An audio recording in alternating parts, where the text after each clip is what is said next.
हिमाचल प्रदेश में अगले 2 दिनों में भारी बारिश के अलर्ट को देखते हुए जिला बिलासपुर के सुप्रसिद्ध भाखड़ा डैम के फ्लड गेट खोले गए।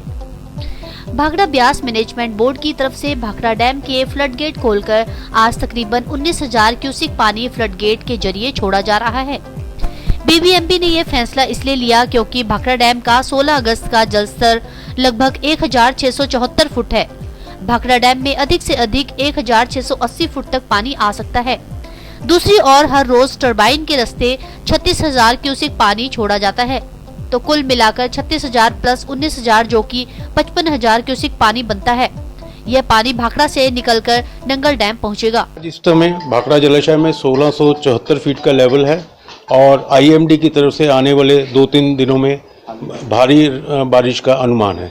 इसको ध्यान में रखते हुए बोर्ड मैनेजमेंट की तरफ से ये फैसला लिया गया है कि भाखड़ा बांध से फ्लड गेट से कुछ पानी छोड़ा जाए। इस समय 36,000 क्यूसिक्स पानी टरबाइंस के थ्रू छोड़ा जा रहा है, जिसको बढ़ाकर हम 50,000 तक पहले लेकर जाएंगे, फिर इसको 55,000 तक लेकर जा सकता है।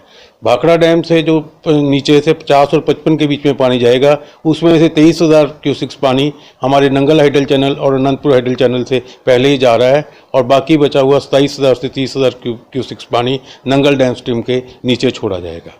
हालात पे पूरी नज़र रखी हुई है और आने वाले इनफ्लोज को ध्यान में रखते हुए इसकी कांस्टेंट मॉनिटरिंग की जाएगी और हर कोशिश की जाएगी कि अगर नीचे भाखड़ा डैम के डाउनस्ट्रीम एरिया में जो भी खड्ड हैं, अगर उनमें भी भारी पानी आता है तो हमारे भाखड़ा से जो रिलीजेज हैं उनको कंट्रोल किया जाएगा ताकि सिंक्रोनाइजेशन अवॉइड की जा सके। इंस्टा न्यूज़ के लिए बिलासपुर से सुरेंद्र जम्वाल की रिपोर्ट।